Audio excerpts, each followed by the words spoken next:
Alors, au Ezali, tous ensemble, Nana Papa Chéri, j'ai bien un l'homme qui a mis dans le coco.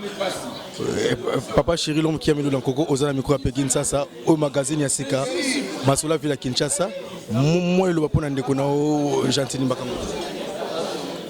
Bon, d'abord, sincères félicitations.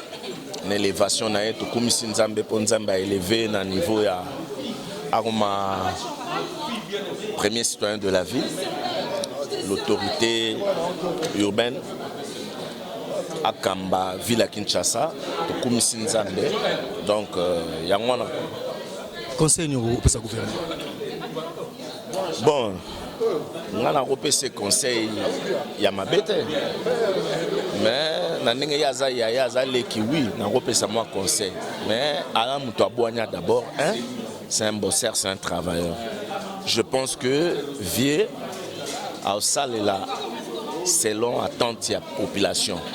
Évidemment, il n'a pas la baguette magique pour frapper comme ça et puis bon, ça m'a ramené sur Mbalamo. Je crois que si l'État congolais est appuyé et pèse des moyens ou est coquille pour nous Moussala, via une expérience à diriger une entreprise belée en Europe, awa, une expérience makasi na maramwana, je crois que Moussala bien. Yo mo moni tango azu makambo et le roi liboso lobi à sala sur la propriété. Kinshasa Bopeto, ça veut dire quoi? Ça veut dire déjà dans Moutou, Azo Kanisa Malam. Pour la première règle de la santé, Ezali Bopeto, Pebo Kolongo no Banzot. Donc voilà. Pachiri, moi le Bamouki na magazine Masoula Villa Kinshasa et Peggy Sasa. Bon, Peggy Sasa, moi je t'encourage. C'est bien, tantôt mon peuple congolais, Bazozo Makanisa, Salama bien, donc tu fais partie. Il y a Batouana pour la Masola Villa Kinshasa. Faut solo ana battu belé pour y bamaramangwe zandeni comme ça ba no comme la pe ba mikonzi na matoi ba comprendre là il faut ba sala.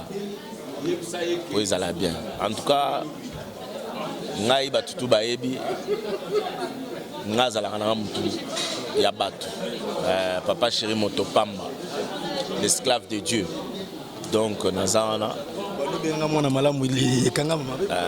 c'est bien, aux amants la malam, on continue au salam, au salam est bien pour qui moi la malam et continuer qu'on s'est confirmé. Voilà, soutien d'un nouveau gouverneur en absolu de la ville, Gentini Mbakangoblao Bisso, le suprême de la ville.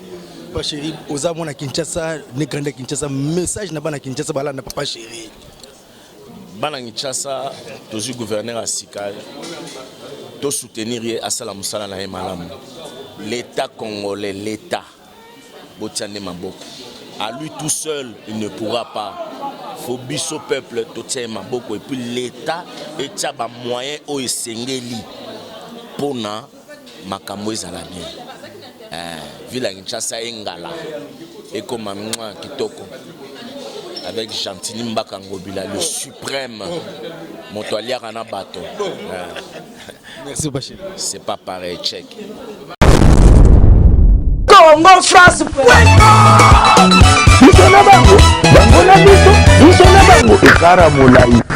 France.com, site ya Kolo Masola danger, Masola Kitoko. CongoFrance.com.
déployer des forces nouvelles.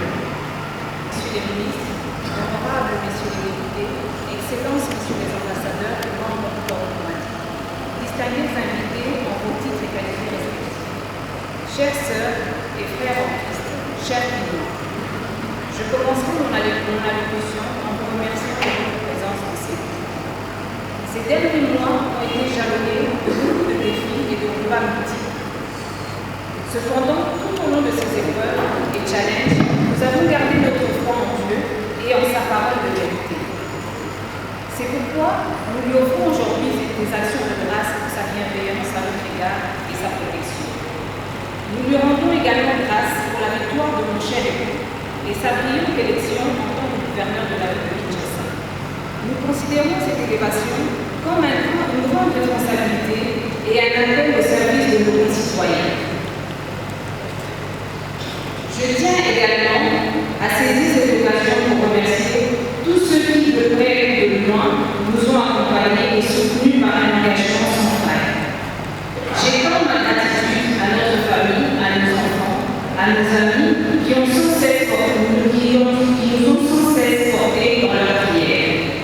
Ma prière en ce jour est une action de grâce que j'ai faite à notre Père Céleste, à qui je demande tout particulièrement mon vie. Que sa sagesse divine habite chacune de ses décisions. Je recommande également à notre Seigneur, ses collaborateurs, afin qu'ils travaillent résolument pour le bien-être de chaque client. Que Dieu bénisse chacun d'entre vous. Que Dieu bénisse notre président de la République. Que Dieu bénisse notre gouverneur. Que Dieu bénisse notre pays et précisément la ville de Kinshasa. Avant de terminer, je voudrais m'adresser personnellement à mon mari. Et lui dire que je suis très fière de lui. Et je suis très fière de ne sont pas là tous et qui demandent que je puisse vous aider et qui sont très fiers. Je vous remercie.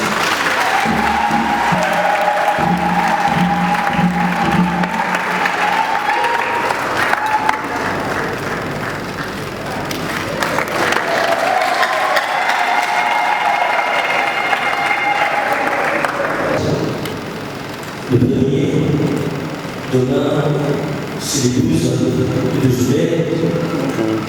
Nous célébrons notre paroisse dans les installations de notre Fatima. Et dans notre programme, c'est présenté ensuite, ici, à 18h, pour cette grande célébration de l'apparition de notre Fatima. Et ça sera suivi de la procession avec notre frère portugais. Le dimanche 13, dans la deuxième édition qui concerne les musiques classiques, dénommées Cœur des esclaves, en faveur des enfants orphelins sont décédés ou les parents sont décédés à cause du sida. Et les concerts prévus c'est jeudi 16 mai. À présent, nous allons suivre quelques mots du curé de paroisse.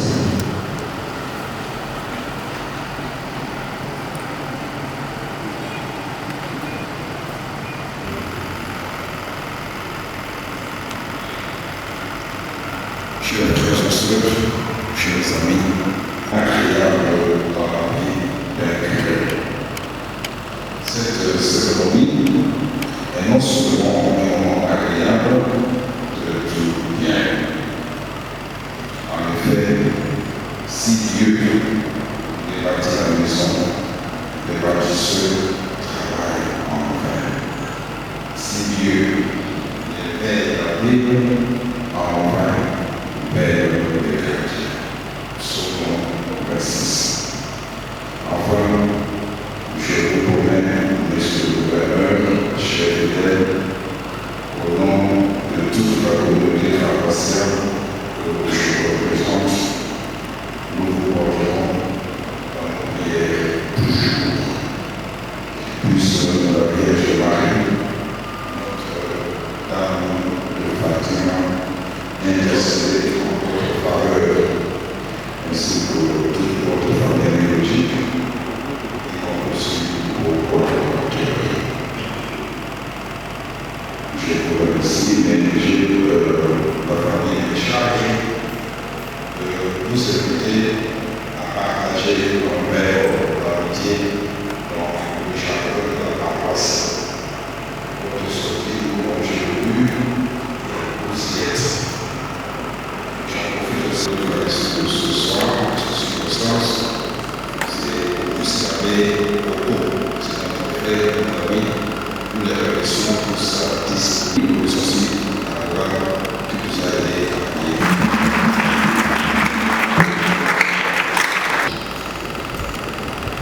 Merci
beaucoup.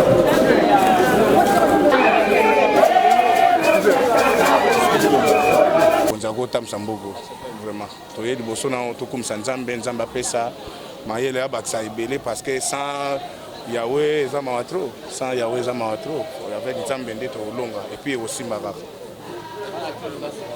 bana kini bazozela kaka ville na bango ezonga ndenge ezalaka kala ville na bango ville ya bankale kitoko ezonga pena donc kini bopeto pena tozonga pena ndenge papa chéri El Salvatore Motopamba loba Kinshasa ngo yango oyo donc Kinshasa fo ezonga pena ezonga pena kini label oyo ya kala oyo bankoko batika bankale kina bankale pena donc yango wana bana kini bazala patient bazela papa bopeto a lancé opération bopeto kala mingi te baomona mboka eko changer avec ngobila eko changer bozala na eliki ya bolanda bacampagne ya nini te ezosenga soutien ya mututu ya jeune nyonso ya papa nyonso totia maboko na salongo ye moko akokoka te mosapi moko elongola basilite donc ezosenga yo moko na ndenge oza wana na ndako na yo bandanda ya kobongisa na ndako na balabala bongisa bopeto totia kombo tosala tobongisa kishaso ngobila ye moko akokoka te donc aza na posa porte eza polele moto aba idée ya banina ya koinvestir tout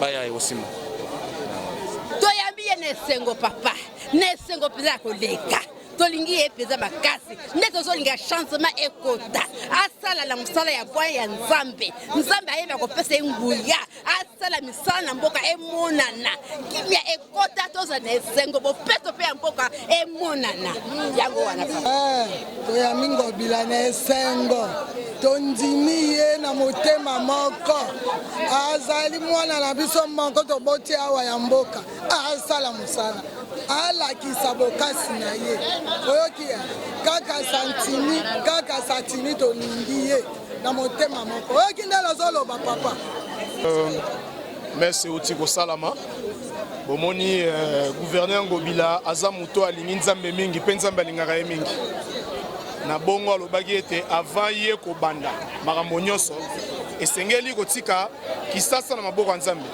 yango na bomoni toyaki kosambela awa eleki malamu abe koko mpe apesi toli alobi na gouverneur maye ya malamu akoki koloba na ye mpo ete kisasa etambola malamu alobi na gouverneur alongola moto oyo nyonso aza feneya pembeni na ye abakisi su na gouverneur alobi kabenga na bato oyo nyonso asongisongi pembeni na ye oyo asalaki bo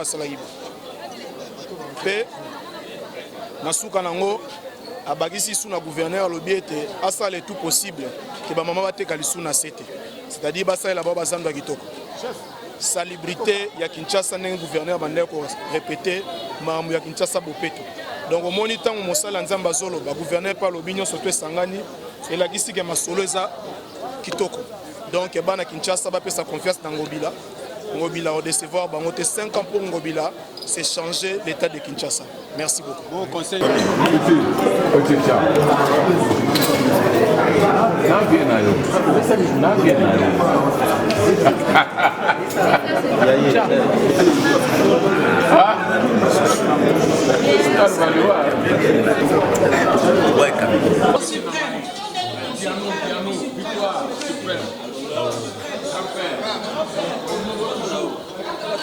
Alors, Oezali, tous ensemble, Nana Papa Chéri, j'ai bien un l'homme qui a mis dans le coco. Papa Chéri, l'homme qui a mis dans le coco, Ozala Mikro à Pékin, ça, au magazine Yasika, Masola Villa Kinshasa, moi, le Wapon and Dekonao, Gentini Bakambo. Bon, d'abord, sincères félicitations. L'élévation n'a été comme si Nzambe Ponzamba élevé à niveau à premier citoyen de la ville. L'autorité urbaine à Kamba, ville à Kinshasa, comme Nzambe. Donc, il y a un conseil pour sa gouvernement. Bon, on a repéré ces conseils, il y a ma bête. Mais il y a les kiwis, on a repéré ça moi conseil. Mais Alain Moutouabouania d'abord, c'est un bosseur, c'est un travailleur. Je pense que Vieux a salé là selon attente de la population. Évidemment, il n'a pas la baguette magique pour frapper comme ça et puis je crois que si l'État congolais est appuyé et pèse des moyens ou est coquille pour nous sala via une expérience à diriger une entreprise belée en Europe, awa aza une expérience makasi na makambo, je crois que osala musala bien. Yo momoni tango azu makambo eloko liboso alobi asala sur la propriété. Kinshasa Bopeto, ça veut dire quoi? Ça veut dire déjà dans Moutou, Azo Kanisa Malam. Pour la première règle de la santé, ezali Bopeto pe Bokolongo no Banzot. Donc voilà. Papa Chéri, moi le bamouki na magazine Massoula Villa Kinshasa ya Peggy Sasa. Bon, Peggy Sasa, moi je t'encourage. C'est bien, tantôt mon peuple congolais bazozo makanisa osala makamwa bien, donc tu fais partie. Il y a Batouana pour la Massoula Villa Kinshasa. Faut solo ana batu belé pour y ba makamwa zandeni comme ça ba no comme la pe ba mikonzi na matoi ba comprendre là il faut ba sala. Pour ils alla bien. En tout cas ngai batutu ba yebi ngazala kana mutu ya batu. Papa Chéri Motopamba, l'esclave de Dieu. Donc nazana c'est bien, aux amants la malam, continue au salam, est bien pour qui moi la malam et continue qu'on s'est confirmé. Voilà, soutien d'un nouveau gouverneur en absolu de la ville, Gentini Mbakangobla Obiso, le suprême de la ville. Papa Chéri, aux amants à Kinshasa, ne grande Kinshasa, message n'a pas à Kinshasa, bala na Papa Chéri. Bana Kinshasa, toujours gouverneur à Sikal, tout soutenir à Salam Sala na Malam. L'État congolais, l'État, Botiane Maboko. À lui tout seul, il ne pourra pas. Il faut biso peuple tout ça Maboko et puis l'État et tchaba moyen au Sengeli pour na makambo ezala bien.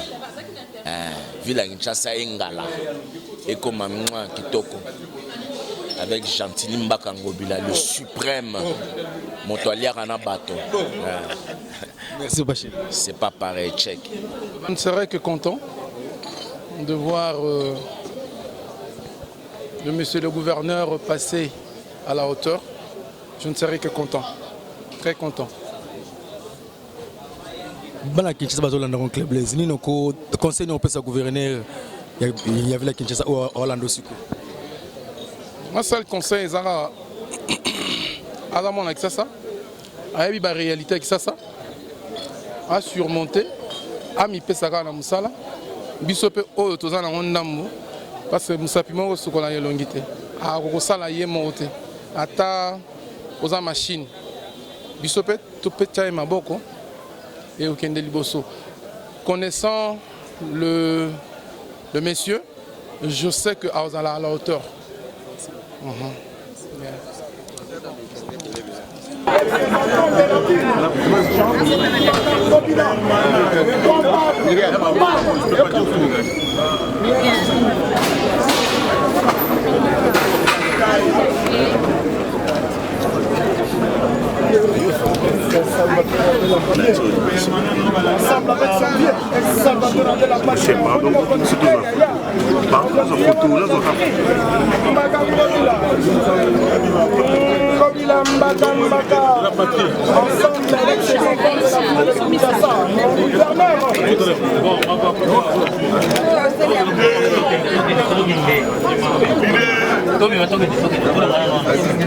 S'il vous plaît,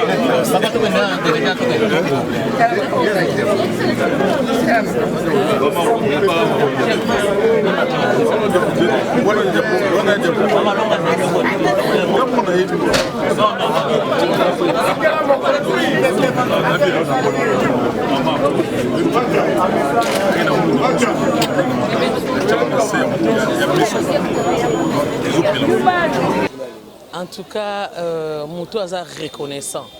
Nanzambo ya kela biso na liboso ba élection ba mso aloba ezaki mapona ba mso mais so nzamba tika biso invité tam mususu pe ko sala matin yango wana la première des choses pour na Moutou abandi musala oza na reconnaissance pas nzana nzambe alinga reconnaissance ngana za chrétienne pratiquante naza na verset mo ka bible na yebi nzambe abikisaka dit le prêtre Jésus-Christ mais moko ka razonga ki pour na ko remercier Jésus-Christ a quand même demandé bon neuf oyo mosusu babikité pour na ni bazongité alors tolinga ité mokonzi na biso za la parmi ba neuf oyo bakendeke sans reconnaissance nzambe alinga reconnaissance yango tozongi na mutu akela ye o apesaka mayele o apesaka nyonso ye moko ako démarrer na ye na lourde tâche apesi mais mokonzi Gentili Ngobila ville à Kinshasa ba makambo belé koto ba zo ba fulu bani tout ça moi tolini ko pesa la munoko ya biso na bino donc mutu nyonso esika azali asala bopeto bopeto na nzoto no point to sokola nzoto po zana bopeto na miso bato zana bopeto na ndako na yo zana bopeto na porte lopango na yo zana bopeto na balabala na yo bopeto etaleli mutu nyonso bana na mutu tinasi en tout cas totonde botondo ngam na pesi bino merci pour ane boye ko mona ngai mona na mate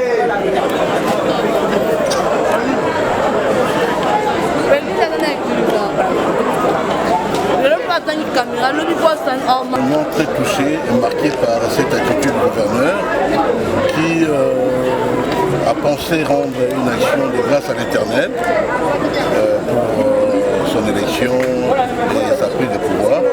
C'est un événement merveilleux. Cette reconnaissance à l'endroit de l'Éternel vaut tout. Et je crois que l'Éternel va l'accompagner avec succès dans l'exercice de ses nouvelles fonctions par rapport à la ville de Kinshasa, ville province de Kinshasa, parce qu'il ne faut pas oublier qu'il a été gouverneur dans le Maïndomé. Aujourd'hui, gouverneur de la grande ville, province de Kinshasa, c'est énorme. Et penser à rendre action de grâce à l'Éternel, c'est la voûte. Voilà. Président, j'espère que vous me connaissez personnellement et c'est la population qui nous respecte compter sur vous. Oui, M. Gentili Mbaka, c'est un homme extraordinaire, un chef d'entreprise, un homme très dynamique. Et je peux vous rassurer, il a l'appui de la population quinoise en général. Et je vous dirais même qu'il y a beaucoup d'associations, notamment la Mutuelle Balance Salongo, qui est déjà rangée derrière lui, qui s'est déjà mis en action pour les soutenir par rapport à l'insalubrité que nous devons, nous tous, en fait, nous déployer pour réussir à améliorer l'image de la ville.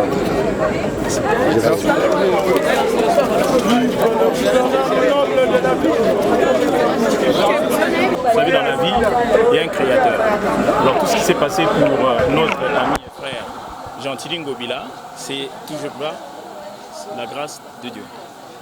Président, j'espère que vous êtes proche du nouveau gouverneur. Est-ce en quoi la population quinoise peut compter sur vous? Je pense que c'est le travail. Parce que les gens qui connaissent Gentili Ngobila, que je connais depuis très longtemps, c'est une personne qui est en lui-même machine de travail. Donc je pense que la ville de Kinshasa ne peut qu'attendre du travail, parce qu'il y a beaucoup de choses à faire.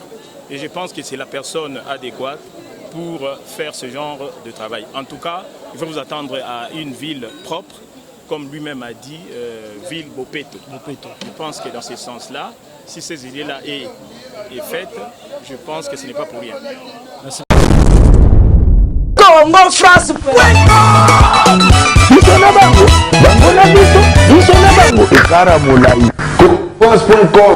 site ya Solo Masolo ya danger Masolo kitoko. Congo France.com